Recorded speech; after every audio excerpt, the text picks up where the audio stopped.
জি ma'am, দেখা যাচ্ছে hyper sensitivity.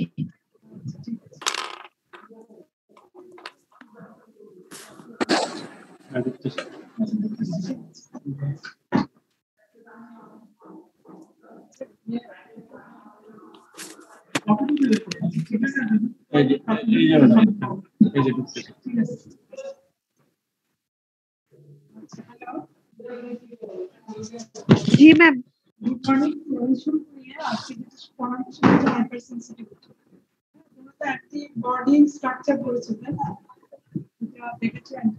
Ma'am সাউন্ডটা ম্যাম আরেক করে বললে ভালো।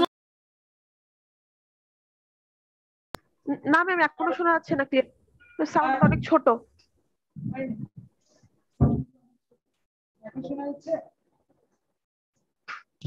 না ম্যাম, আরেকটু বড়। অনেক বড় করে বলছি ম্যাম, শোনা যাচ্ছে না ক্লিয়ার না ম্যাম। ম্যাম ক্লিয়ার না সাউন্ড, মাইক্রোফোনে কোনো সমস্যা, শোনা যাচ্ছে না। চেঞ্জ করলাম না না ম্যাম, ম্যাম।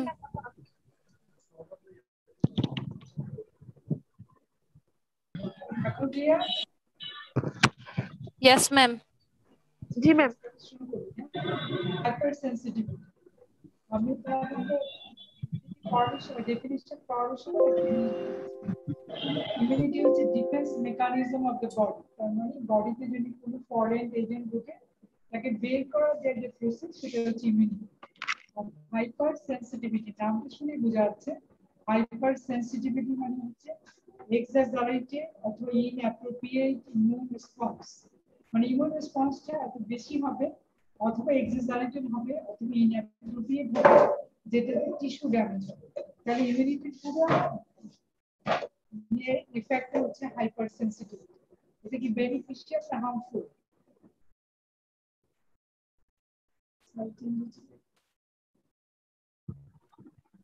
ম্যাম শুনতেছি না। ম্যাম ম্যাম সাউন্ড একটু সমস্যা। শোনা যাচ্ছে? না ম্যাম, ম্যাম মনে হচ্ছে অনেক দূর থেকে কথা বলছেন আপনি ম্যাম।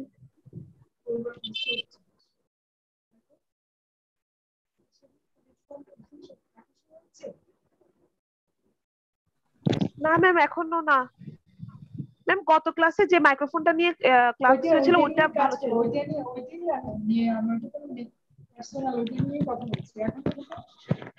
না ম্যাম, এখনো অনেক কম সাউন্ড। এখন না ম্যাম, এখনো সেম। এখন ম্যাম সেমই ম্যাম আছে ম্যাম। নয়েজ সাউন্ড বেশি আসতেছে।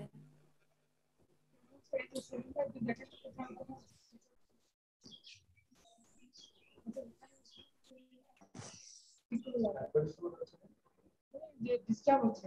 এখন শোনা যাচ্ছে? ম্যাম সাউন্ড কম এখনো ম্যাম। বেশি কম? জি ম্যাম, অনেক কম। এখন ম্যাম আরেকটু।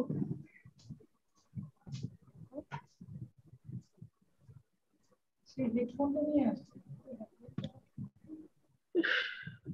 সকালে প্রিন্সিপাল স্যার একটা মাইক্রোফোন নিয়ে ক্লাস করেছিল ম্যাম, ওটা ট্রাই করে দেখেন তো ম্যাম, ওটাতে ভালো শোনা ছিল। আচ্ছা, স্যার যে মাইক্রোফোনটা ইউজ করছে ওটা কিছু ওটা রাখি, ওকে দেওয়া তো কোনো সমস্যা করছে কিনা আমি বুঝতেছি।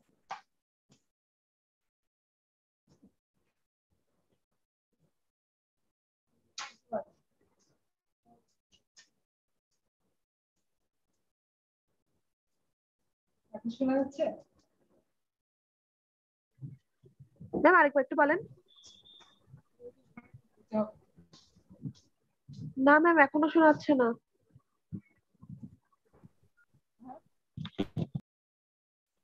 এখন শোনা যাচ্ছে না? জি ম্যাম, এখন যাচ্ছে, এখন যাচ্ছে ম্যাম। আচ্ছা তাহলে এখন ঠিক আছে, এখন শোনা যাচ্ছে তো? না এখন তাহলে জি ম্যাম। জি ম্যাম, এখন শোনা যাচ্ছে।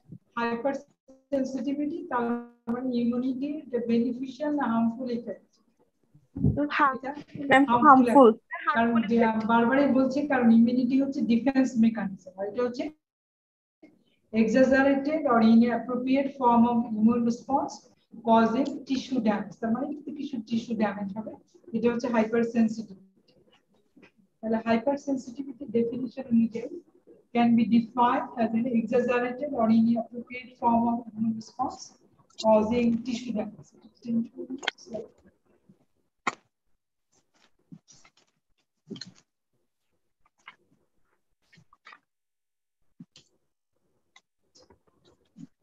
আরেকভাবে ডেফিনিশন আমি একটু ক্লিয়ার করে যদি আমরা ডেফিনিশনটা বলতে চাই hypersensitivity may be defined as inappropriate altered and exaggerated immune response of the body of tissue to certain antigen to which body has been exposed before leading to gross tissue damage.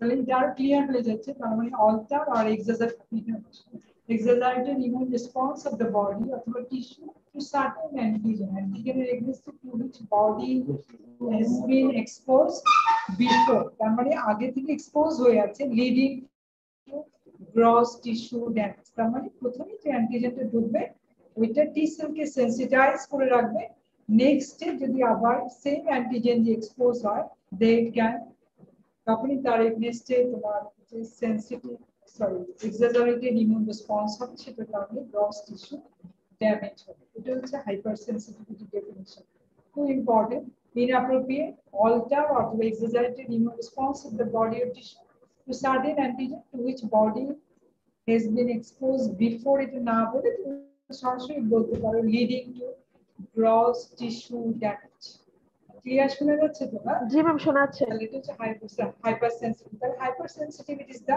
আমরা সবসময় বলি যে immunity দুটো one is beneficial another is harmful beneficial হচ্ছে elimination of the antigen or any foreign agent and harmful effect হচ্ছে hypersensitivity next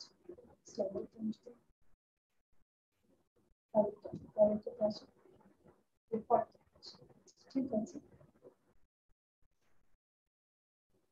সাথে সাথে একটা টার্ম ইউজ করা হয় অ্যালার্জি তোমরা সবাই বলতে পারবে refer to certain disease in which immune response to environmental antigen cause tissue inflammation and organ dysfunction allergy হচ্ছে যে কোনো একটা অ্যালার্জেন আমাদের বডিতে ঢোকার পরে যে সমস্ত সবাই তোমরা জানো কি হচ্ছে বাদাম খেলে তার হচ্ছে অ্যালার্জি হচ্ছে কি হচ্ছে প্রন খেলে অ্যালার্জি হচ্ছে বিভিন্ন টাইপের ফুড থেকে অথবা ফিশ থেকে অথবা অ্যানিমাল প্রোডাক্ট থেকে আমাদের কারো না কারো অ্যালার্জি হচ্ছে অ্যালার্জি হচ্ছে একটা ডিজিজ যেখানে environmental antigen cause tissue inflammation and organ dysfunction আর অ্যালার্জেন হচ্ছে একটা অ্যান্টিজেন দ্যাট কজ অ্যালার্জি কি সমস্ত অ্যালার্জেন আছে আমাদের pollen grain animal dander insect venom অথবা ফুড প্রোডাক্ট নেক্সট এটা হচ্ছে তোমার অ্যালার্জির সাথে সাথে সিম্পল ডেফিনিশন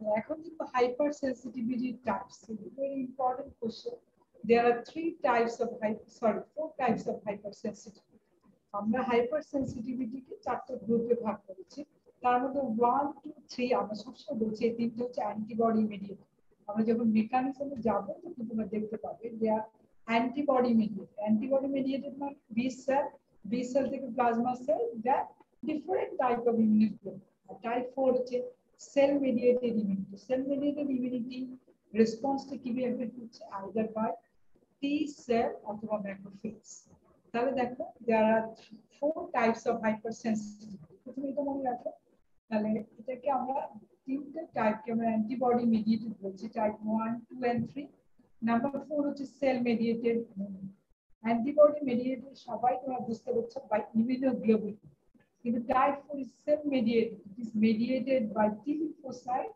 and macrophage এগুলো কিন্তু ছোট ছোট viva কোষন four types 1 2 3 are antibody mediated antibody that means the immunoglobulin mediated type 4 is the cell mediated by T lymphocyte and macrophage আমরা একটা করে মেকানিজম এটা type 1 or immediate type of hypersensitivity আসলে ছবিটি তুমি পরে বলতে পারবে না পরে হ্যাঁ ঠিক আছে ছবিটা আমরা একটু দেখি আমি টাইপ ওয়ান হাইপার সেন্সিটিভ, যেটা নাম হচ্ছে আমরা পরে যাচ্ছি immediate type or anaphylaxis. Immediate type মানে কোনো একটা অ্যালার্জেন আমাদের বডিতে ঢুকলো, উইদিন মিনিট যে হাইপার সেন্সিটিভিটিটা হবে এটাকে বলা হচ্ছে immediate type of hypersensitive. Suppose আমার ক্রনিক অ্যালার্জি, চিংড়ি খাওয়ার সাথে সাথে আমার টিস্যু ইনফ্লামেশন হয়ে আমার সমস্ত বডিতে র্যাশ দেবে, এটা হচ্ছে উইদিন মিনিটের মধ্যে হয়ে যাচ্ছে, এটা হচ্ছে টাইপ 1 হাইপারসেনসিটিভ। অথবা একটা পেশেন্টকে তুমি পেনিসিলিন ইনজেকশন দিবে, পেনিসিলিন দেওয়ার সাথে সাথে পেশেন্টের যদি পেনিসিলিনের হাইপারসেনসিটিভিটি থাকে দেখবে যে পেশেন্টটা ইমিডিয়েট শকে চলে যাবে, এটা হচ্ছে পেনিসিলিন হাইপারসেনসিটিভ। উইদিন মিনিটের মধ্যে কিন্তু পেশেন্ট শকে চলে যাচ্ছে, এটা হচ্ছে ইমিডিয়েট টাইপ।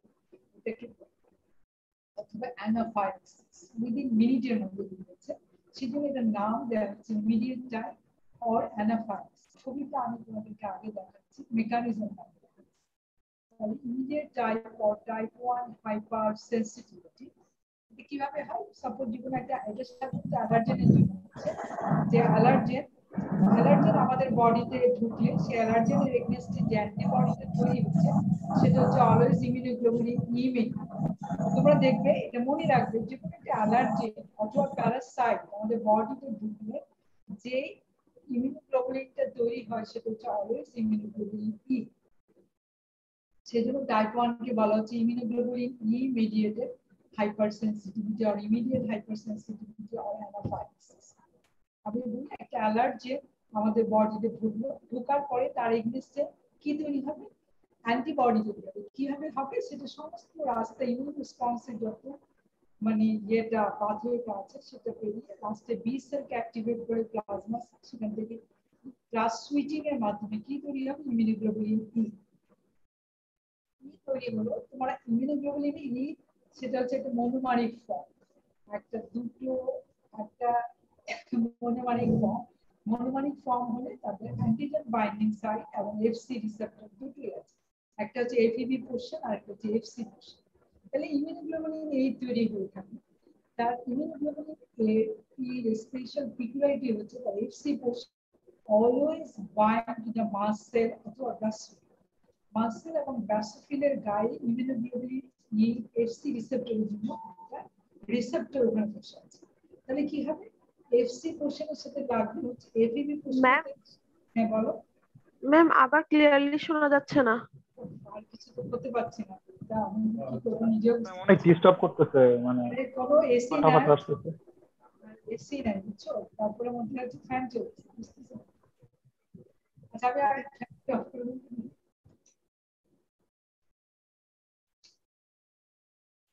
কি অবস্থা এখন আসতেছে, ক্লিয়ার শোনা যাচ্ছে? জি ম্যাম, শোনা যাচ্ছে এখন। তাহলে দেখো আমি এটা এই ছবিটা দেখে তাহলে আমরা কি হচ্ছে একটা অ্যালার্জেন বডিতে ঢুকলো, ঢোকার পরে তার এগেইনস্টে যে ইমিউনোগ্লোবুলিন তৈরি হবে সেটা হচ্ছে ইমিউনোগ্লোবুলিন ই। ইমিউনোগ্লোবুলিন ই মনোমারিক ফর্ম, তার মানে ওর একটা এফইবি পোরশন আর একটা এফসি পোরশন। এফইবি পোরশনের সাথে কে বাইন্ড করবে, অ্যালার্জেন। এফসি পোরশনের সাথে কোথায় বাইন্ড করবে, এফসি পোরশনটা মাস্ট সেল এবং ব্যাসোফিল। কেন বাইন্ড করবে, কারণ মাস্ট সেল এবং ব্যাসোফিলের গায়ে এফসি পোরশন এবং ইমিউনোগ্লোবুলিন এর জন্য রিসেপ্টর রয়েছে, সেজন্য তারা ওখানে আরামসে বাইন্ড করার পরে ওরা বাইন্ড করে ওখানে বসে থাকবে, ঠিক আছে। এটা হচ্ছে প্রথম first exposure of the allergen. প্রথম এক্সপোজারে যে অ্যালার্জেনটা ঢুকবে তাদের কাজ হচ্ছে ইমিউনোগ্লোবুলিন এর সাথে মাস্ট সেলের সাথে বাইন্ড করে থাকবে, এভাবে বসে থাকবে। কিন্তু ওই পার্সেন্টটা যদি আবার সেম অ্যান্টিজেন দিয়ে সেকেন্ড টাইম এক্সপোজার অথবা রি exposure with the same antigen, অনেক বেশি ইমিউনোগ্লোবুলিন তৈরি হবে।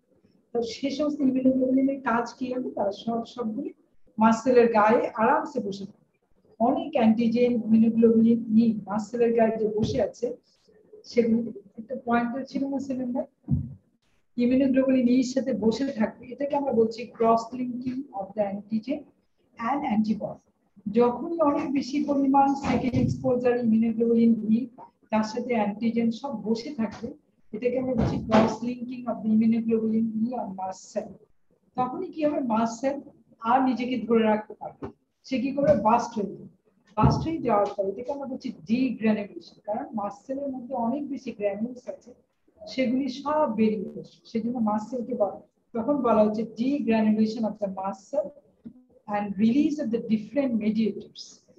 Release of the different mediators. সেই mediator গুলি অনেক কিছু আছে, একটু পরে দেখাচ্ছি। হিস্টামিন, সেরোটোনিন, তাদের কাজ হচ্ছে increase vascular permeability, vasoconstriction and bronchoconstriction।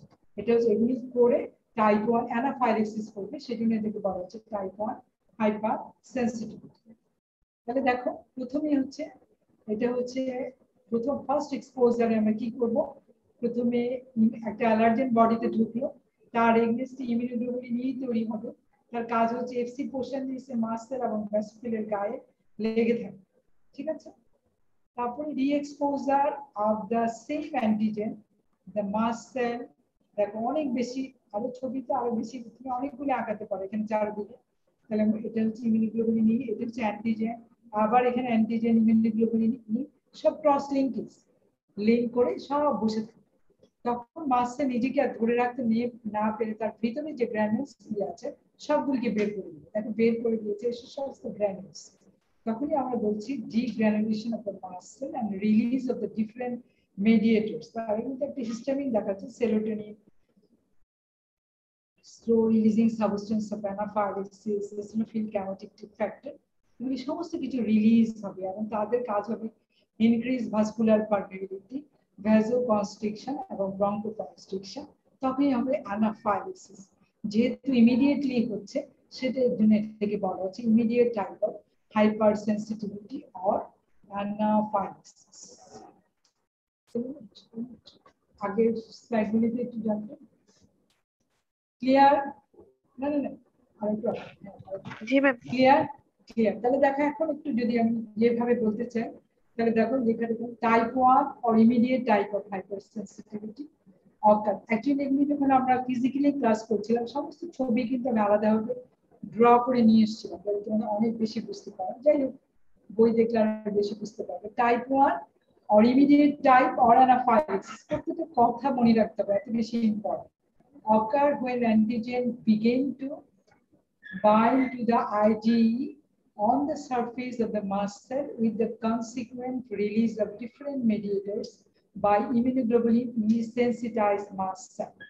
এটা হচ্ছে মানে একটু সামারি করে যদি আমরা বলি, occur when antigen bind to immunoglobulin on the surface of the mast cell with the release of the different mediator by immunoglobulin sensitized mast cell. Next slide.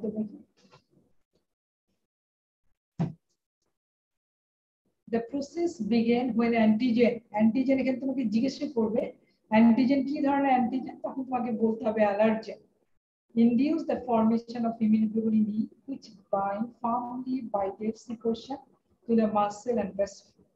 It is a primary exposure. Re-exposure to same antigen result in cross-linking. Cross-linking কেন বলা হচ্ছে, অনেক বেশি antigen অনেক বেশি immunoglobulin ই bind করছে of the cell bound immunoglobulin E and release of active mediators within minutes from mast cell and basophil. That's why it is called the degranulation of the mast cell and basophil. The primary exposure, when the antigen enter into the body, formation of immunoglobulin E which bind firmly to the Fc portion to the mast cell and basophil.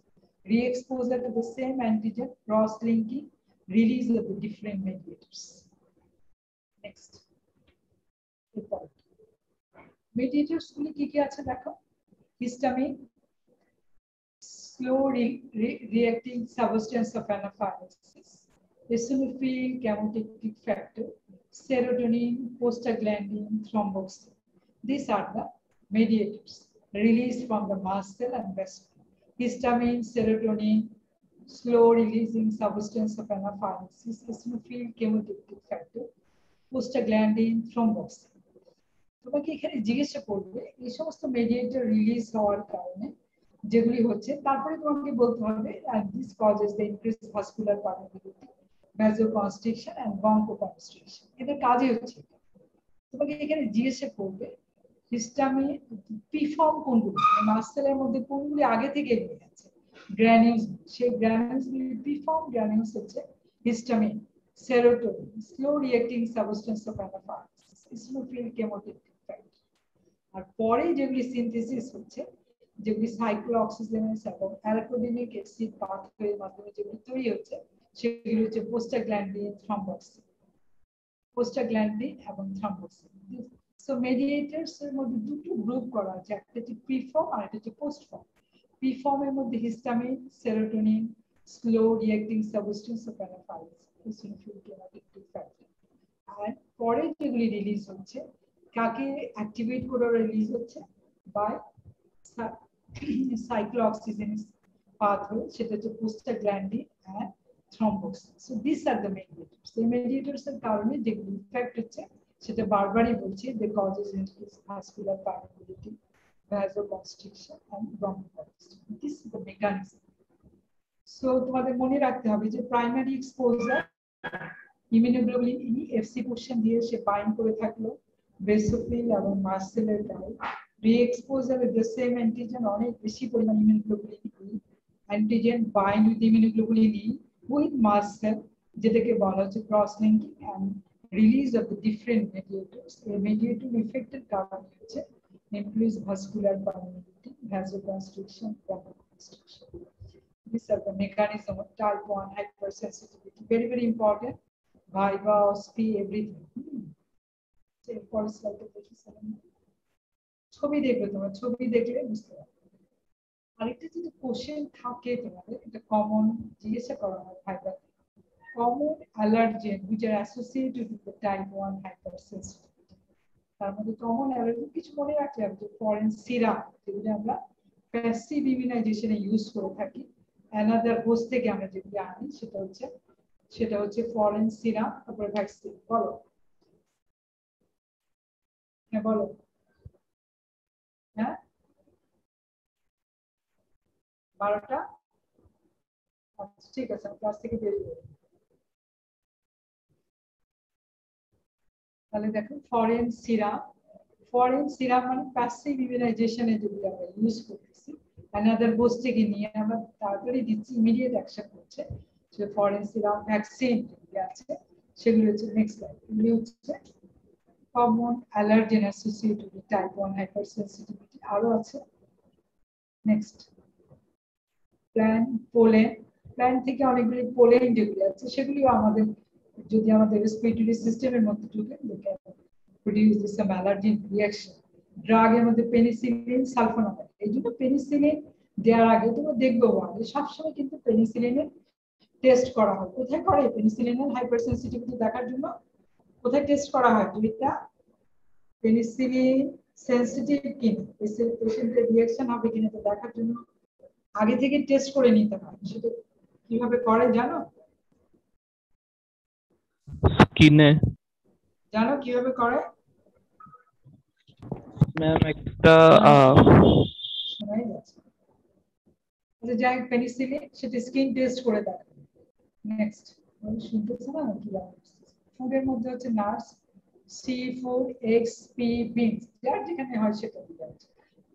তারপরে next insect প্রোডাক্টের মধ্যে হচ্ছে B venom, মৌমাছি কামড় দিলে তার যেটা আছে ডাস্ট মাইট, আর হচ্ছে অ্যানিমেল হেয়ার এন্ড ডেন্টাল। এগুলি থেকেও তোমার অ্যালার্জি সিস্টেমটা আছে। তোমরা কি আমাকে শুনতে পাচ্ছ? জি ম্যাম শোনাচ্ছে। হ্যালো, জি ম্যাম শোনাচ্ছে। ম্যাম শোনা যাচ্ছে।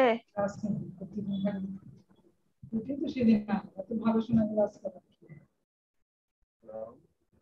হ্যাঁ সেলিম ভাই শোনাচ্ছে। এখন ভালো শোনা যাচ্ছে? হ্যাঁ হ্যাঁ শোনা যাচ্ছে। শুনতেছে না? আপনি শুনতেছেন আমার ভয়েস? হ্যাঁ হ্যাঁ শোনাচ্ছে তো, ম্যামের ভয়েস আমরা শুনতেছি, ম্যাম আমাদের কথা শুনতেছে না। হ্যাঁ শোনা যাচ্ছে? জি ম্যাম আপনার কথা আমরা শুনতে পাচ্ছি। আমি কোশ্চেনটি জিজ্ঞাসা করেছি, তুমি বলতে পারছো না। হ্যাঁ ম্যাম ডাস্ট মাইট কোথেকে পাওয়া যাচ্ছে বলো তো? ডাস্ট মাইট আমরা যে ঘরে কার্পেট গুলি রাখি না, জুট কার্পেট, ওখান থেকে অনেক সব মাইট হচ্ছে, they can produce the one type of type 1 hypersensitive. সেগুলো আজকাল অ্যাভয়েড করা হয়। তাহলে এই common allergen produce the type 1 hypersensitive. Next এখন টাইপ 1 হাইপারসেনসিটিভিটিকে আমি দুটো গ্রুপে ভাগ করেছি আমরা, সেটা একটা হচ্ছে লোকাল আর একটা হচ্ছে সিস্টেমিক। লোকালটা আরেকটা নাম হচ্ছে atopic type of hyper sensitivity, local hyper sensitivity অথবা atopic type of hyper sensitivity. তাহলে টাইপ 1 কে দুটো, একটা হচ্ছে লোকাল আর একটা হচ্ছে সিস্টেমিক। লোকালটাকে আরেকটা নাম হচ্ছে atopic type, very very important. Atopic type বলতে আমরা কি বুঝি? Depending on the portal of entry of allergen, যে রাস্তা দিয়ে অ্যালার্জেনটা ঢুকবে সেটা হচ্ছে local hypersensitivity. Atopic disorder exhibit a strong familiar predisposition, তার মানে ফ্যামিলি হিস্ট্রি থাকলে দেখা যাচ্ছে তাদের local hypersensitivity. and symptoms are induced by exposure to the specific allergen. These allergens are found in the environment, that the pollen, house dust, food, shellfish, and nut. দেখা যাচ্ছে যে একটা ফ্যামিলির মধ্যে এই মাছ খেলে সবারই অ্যালার্জি হচ্ছে, অথবা আমি এনভায়রনমেন্টে ঘুরলে যে রাস্তার যে ডাস্ট আছে সেগুলি দিয়ে আমার অ্যালার্জি হচ্ছে, এরকম আমার ফ্যামিলিতে অনেক আছে, সেটাকে বলা হচ্ছে অ্যাটোপিক টাইপ। অথবা এটাকে অ্যাটোপিক টাইপের সাথে যে কথাটা সবচেয়ে বেশি রিলেটেড সেটা হচ্ছে ফ্যামিলিয়াল প্রিডিসপোজিশন, মানে আমার ফ্যামিলিতে অ্যাজমা আছে, আমাদের সবারই অ্যাজমা আছে, এটা হচ্ছে লোকাল অ্যাটোপিক টাইপ। তাহলে depending on the portal of entry of allergen, atopic disorder exhibit a strong familiar predisposition and symptoms are induced by exposure to the specific allergen. That means the pollen, house dust, food, shellfish, and nut. যদি তোমার respiratory system দিয়ে ঢুকে তাহলে একরকম হবে, food দিয়ে ঢুকলে একরকম হবে, সেটাকে সেই জন্য বলা হচ্ছে found in the environment, that the pollen, house dust, food থেকে হচ্ছে, এগুলি হচ্ছে local hyper sensitivity or atopic type. Atopic টাইপে আমাকে মনে রাখতে হবে, এই কথাটা বেশি important, familial predisposition and symptoms are induced by exposure to the specific allergen. Suppose আমি বলি যে পোলেনটা ঢুকলো আমার রেসপিরেটরি রুট দিয়ে, তখন লাংসে যে মাসেল আছে সেগুলি দিয়ে আমার টাইপ 1 হাইপারসেনসিটিভিটি। ফুড থেকে যেগুলি হচ্ছে সেগুলো আমার জিআই সিস্টেমে যাবে, যাওয়ার পরে ওখানে যে মাসেল আছে সেটা দিয়ে হচ্ছে রাইনাইটিস, আবার নাক দিয়ে ঢুকতেছে, তাহলে সেটা হচ্ছে সেখানকার নোজের আশেপাশে যে মাসেলগুলি আছে সেগুলি activated and they can cause the type 1 hypersensitivity. Next. যেটা হচ্ছে মানে অ্যাটোপিক টাইপের আরেকটু আমি এতক্ষণ যেটা তোমাদেরকে বললাম, which clinical manifestation occur depend in large part of the route of entry of the allergen and the location of the muscle bearing the IG specific for the allergen. As for example, some individual exposed to pollen in air get hay fever, whereas the other ingest allergen in food get diarrhea. যত কিছু দরকার নেই, তাহলে এটা root of এন্ট্রির উপরে নির্ভর করে। Next example of it, তোমরা কমন ক্লিনিক্যাল ম্যানিফেস্টেশন না বলে এটাকে লিখতে হবে এক্সাম্পল অফ লোকাল অথবা অ্যাটোপিক টাইপ অফ হাইপারসেনসিটিভিটি, এই hay fever, asthma, eczema and urticaria. আমাদের এটা সবচেয়ে খারাপ হচ্ছে asthma, hay fever, eczema, urticaria, conjunctivitis, এগুলো হচ্ছে example of atopic type of hypersensitivity. Hay fever, asthma, eczema, urticaria, conjunctivitis, এটা হচ্ছে লোকাল। তাহলে লোকালটার আরেকটা নাম হচ্ছে অ্যাটোপিক টাইপ, যেটাকে আমরা ফ্যামিলিয়াল প্রিডিসপোজিশন থাকবে, তাহলে এক্সাম্পলের মধ্যে আমরা লিখতে পারি। এটা শুনুন আরেকটু করে দিতে হবে না, এটা না আরো এখানে আগে যে স্লাইড গুলো আছে, হ্যাঁ প্যাকেজ।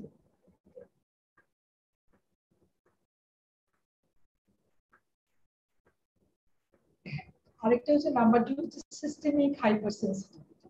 যেমন আমি তোমাদেরকে বললাম যে পেনিসিলিন একটা পেশেন্টকে দিব, যদি দেওয়ার সাথে সাথে শকে জড়িত হবে, যদি সেজন্য পেনিসিলিনে স্কিন টেস্ট করতে হবে, usually follow an IV injection of the antigen, তার মানে ড্রাগস দিয়ে সাধারণত সিস্টেমিক হাইপারসেনসিটিভিটি গুলো হচ্ছে often within minute state of shock. তাহলে একটা হচ্ছে লোকাল আমরা আগে বলেছি, আর সিস্টেমিক হাইপারসেনসিটিভিটি মানে আইভি ইনজেকশন অফ পেনিসিলিন, এখানে অ্যান্টিজেন না বলে আমরা যদি ড্রাগ বলি তাহলে দেওয়ার সাথে সাথে often within minute state of shock, patient শকে চলে গেল, এটাকে বলা হচ্ছে সিস্টেমিক হাইপারসেনসিটিভিটি। লোকালটা হচ্ছে ডিপেন্ড করছে রুট অফ এন্ট্রি, আর সিস্টেমিক তো বুঝতেই পারছো systemic effect leading to shock, এটা যে দেওয়া হচ্ছে সেটা হচ্ছে ড্রাগ হাইপারসেনসিটিভিটি, সাধারণত they can lead to the systemic hypersensitivity. তাহলে দুটো একটা হচ্ছে লোকাল অরাটিপিক টাইপ আর একটা হচ্ছে systemic hypersensitivity. Very, very important. There are the two type of hypersensitivity. Type 1 hypersensitivity, local and systemic. Next, চলে যাবো। এটা আগে একটু আসো। পরের তো আসো। এটা একটু দেখি, এটা একটু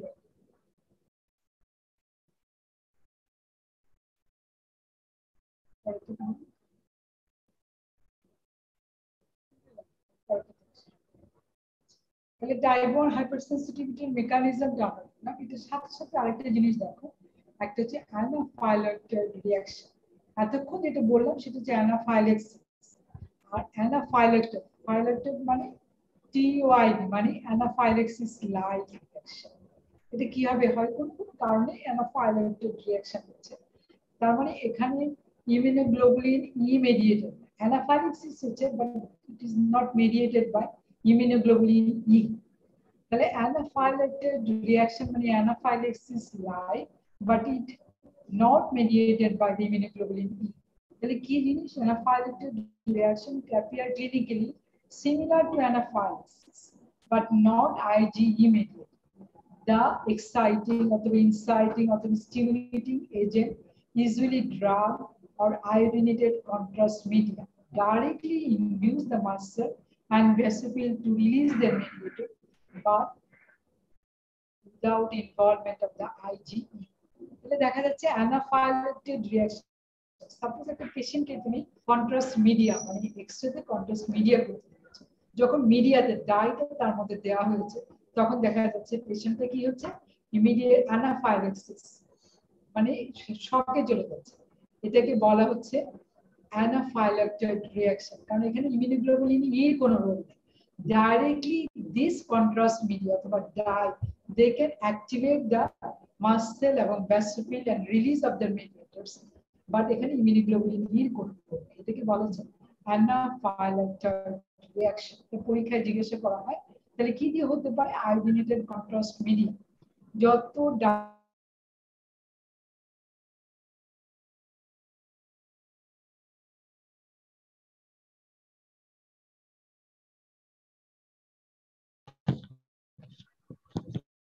ম্যাম কথা শোনা যাচ্ছে না। ম্যাম শুনতে পাচ্ছি না।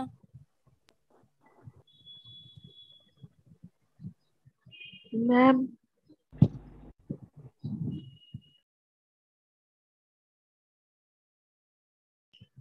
ম্যাম তো নেটে আছে।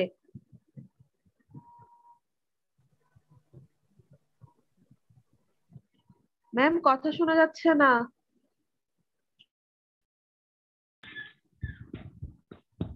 মেসেজ দে একটা।